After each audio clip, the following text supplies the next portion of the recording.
Wah, seru nih sahabat New Mind informasi kali ini. Tapi ini bukan informasi laporan ya. Ini fakta lapangan yang kita bisa lihat langsung. Untuk bukti, bagaimana kalau Anda ada waktu pakai double masker, full disinfektan, kita ke Bandara Soekarno-Hatta yuk. Saat ini ketika PPKM dilaksanakan, kita beramai-ramai ke Bandara Soekarno-Hatta di atas jam 12 malam. Ini syarat sekali lagi, di atas jam 12 malam. Di saat banyak dari warga sudah istirahat, kita akan menyaksikan tumpukan orang di antara 300 sampai 500-an orang yang tidak bisa berbahasa Indonesia ada di sana, kebanyakan menuju Sulawesi seperti Manado, Kendari, bisa juga langsung ke Morowali dan lain sebagainya. Ada pertanyaan sederhana dari kaum New Mind yang sederhana juga cara berpikirnya. Mereka dapat izin dari siapa orang-orang yang tidak berbahasa Indonesia tersebut? Mereka dapat fasilitas apa? Siapa yang memudahkan mereka tanpa karantina, tanpa tes antigen lagi, tanpa tes PCR lagi dan lain sebagainya di wilayah Indonesia, yang mana nantinya mereka naik pesawat komersial bersama warga negara Indonesia. Lalu mereka bersama warga negara Indonesia yang ketat ikutin aturan vaksin antigen PCR, sekali lagi akan satu pesawat selama minimum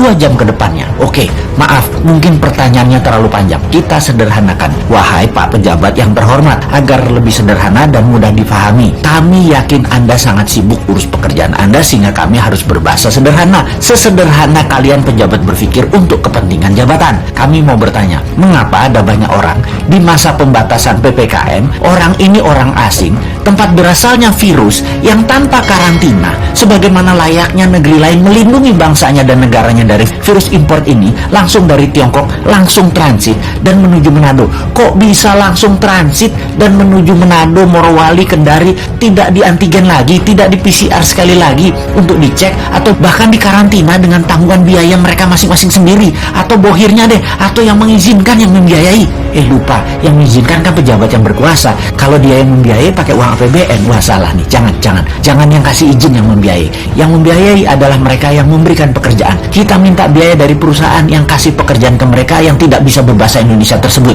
Oke. Sebentar. Kok yang memberi pekerjaannya tidak memberi pekerjaan ke warga negara Indonesia ya? Kayaknya mereka yang hadir itu semua buruh kasar deh, bukan white collar atau manajer ke atas deh. Kan di wilayah smelter itu semua pekerjaannya terbanyak adalah buruh kasar ya. Bagaimana ya jika diberikan pekerjaan ke warga negara Indonesia, mungkin ditambah belajar sedikit aja, mereka diajari 3 bulan aja, jangan-jangan mereka lebih mahir tuh daripada yang import tadi. Lupa, yang beri izin bukan pejabat yang cinta tanah air, jangan-jangan, tetapi cinta cuan asing. Dan sekali lagi, tindakan itu dilindungi terus dengan pasukan buzzer. Untung ya pinter mereka itu dan punya budget lagi untuk bayar buzzer pencipta kebencian itu. Satu lagi baru ingat, ada pakai duit yuan di situ, harus dibayar ke warga Tiongkok supaya yuannya nggak kemana-mana. Jadi warga negara Indonesia dapat apa sebenarnya? Sudah tanah airnya dikeduk, duitnya nggak dapat, warganya nggak dibikin pinter, pekerjaan nggak dapat, lalu kita dapat apa? Lupa, kita dapat juga, yaitu kita dapat tai sama kencing orang yang tidak bisa berbahasa Indonesia itu. Mantap. Kan bukan tanah air mereka, ngapain kasih cuan, kasih tai aja pantasnya. Selamat, sekali lagi selamat aja. Hanya mengingatkan kalian itu menjabat karena dipercaya dan masih panjang 3 tahun lagi. Monggo silahkan berbuat semau kalian. Tapi ngomong-ngomong hal begini, kita ini curhatnya harusnya kemana ya? Ini laporan ini ke siapa ya? Tempat kita bertanya dan ada jawaban yang benar, bukan jawaban narasi buzzer yang kita dapat. Atau bagaimana kalau kita tanya aja kepada mereka calon presiden 2024 yang berjajar panjang, mereka bisa nggak berbuat sesuatu atau setidaknya menunjukkan kapasitas mereka calon pemimpin 2024? Lupa, semuanya bagian dari pejabat pemerintah pusat dan daerah yang menyetujui dan mendukung tenaga kerja asing. Ya, jadi kemana dong? Masa ke bosman lagi? Bosman kan uang bodong, aku pinter.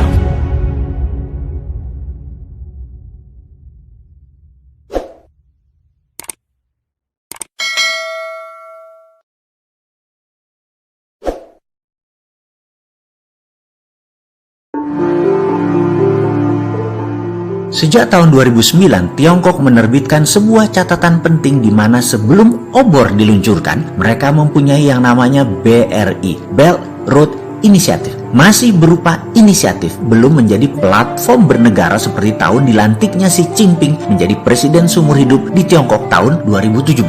Di tahun 2009, protokol obor belum dijalankan. Protokol obor adalah menjalankan kolonialisasi 5.0 atau bahasa lainnya adalah sharp power. Belum bisa dijalankan karena ada beberapa koridor penting perdagangan belum mereka kuasai. Salah satunya Selat Malaka. Kita semua tahu setiap tahun lebih dari 100.000 mother vessel kapal kargo besar lewat Selat Malaka dan 80%-nya milik Cina. Apa yang terjadi kalau Indonesia dan Malaysia kompak? Selat Malaka digapit. Karena itu di tahun 2009 di Cina ada sebuah dilema besar sebelum menjalankan obor yang namanya BRI, Belt Road Initiative tadi, yang saat itu dikenal dengan istilah Malaka Dilema. Ya sudahlah, sejak saat itu mulai strategi ambil dua pejabat negara tersebut dalam jangka panjang di lobi politik itu sekali lagi memang panjang. Orang Pejambon, Kemenlu harusnya tahulah hal seperti ini. Kita, Indonesia harusnya meletakkan atau punya lobbyis, para pelobi politik di luar para ambasador atau di luar para duta besar, khusus untuk manuver ke dalam Kongres, di Senat, di Capitol Hill untuk Amerika, di Beijing untuk Cina, di London, dan dimanapun kita mau bermanuver,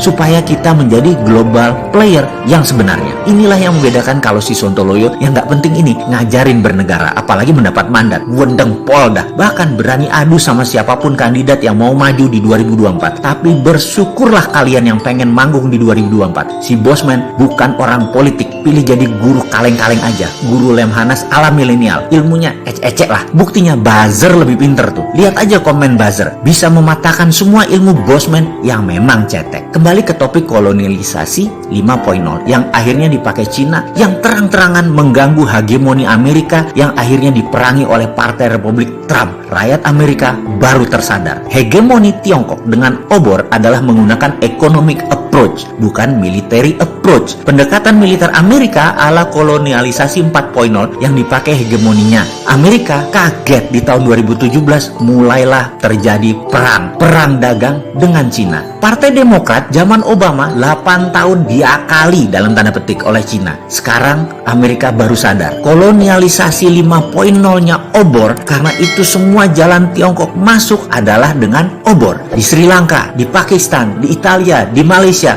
dalam tanda kurung ya, Port Kelang adalah pelabuhan kapal Cina. Karena itu Cina tidak berhenti di Singapura. Catat ya, catat. Dan itu semua dicegat oleh hegemoni Amerika. Sekali lagi, semua itu bukan urusan kita kok. Indonesia bagaimana? Saat ini memang langkahnya agak kurang paham geopolitik dunianya yang sangat dinamis ini. Indonesia masih gagap. Tersering langkahnya hanya membangun narasi politik saja. Belum langkah gebrakan aksi nyata dan punya posisi tawar selain ngajakin FDI, please invest in my country. Jadi ada baiknya kita ingatkan ada kekuatan lain, kekuatan tawar Indonesia. Kok nggak dilirik pejabat itu? Dalam negeri loh ini. Oke, kita rakyat sing sabar, karena memang kita bukan oligarki yang bisa jagongan di teras kantor pejabat melobi dengan diskusi-diskusi santai mereka. Ya sudah, supaya paham dengan kolonialisasi 5.0 yang diajari di Akademi Militer Baltimore, apa itu kolonialisasi 5.0 yang dipakai Tiongkok, mereka mengilustrasikan dengan apa yang dipakai Gajah Mada, mempersatukan Nusantara. Kita semua tahu, menyatunya Nusantara di bawah panji gula kelapa merah putih Majapahit, hampir tidak ada tumpah darah. Hanya Pajajaran yang melawan sebentar dan akhirnya terjadi kesepakatan juga. Walaupun armada perang laut Majapahit kuat, namun penyatuan Nusantara tidak pakai military approach, tapi pakai economic approach, pendekatan ekonomi. Apa yang dilakukan para duta-duta Majapahit tersebut? Mereka dalam tanda petik meminjamkan emas Majapahit yang harus dibayar dengan upeti setiap tahunnya, di mana akhirnya kerajaan yang kemudian hari dinyatakan wilayah Nusantara tersebut berada di bawah panji gula kelapa, panji bendera merah putih, dipasang sebagai persetujuan kerjasama bilateral tersebut. Sejak saat itu, gula kelapa, panji merah putih berkibar di seluruh wilayah Nusantara, mulai dari Semenanjung Malaysia sampai Melanesia Timur dan Filipina di sisi utara. Di wilayah masing-masing kerajaan tadi menjadi makmur, namun ada porsi Majapahit di sana. Jadi tidak heran, di semua kerajaan Nusantara pasti punya pusako emas. Apa yang dilakukan itu dikenal dengan strategi sharp power kolonialisasi 5.0.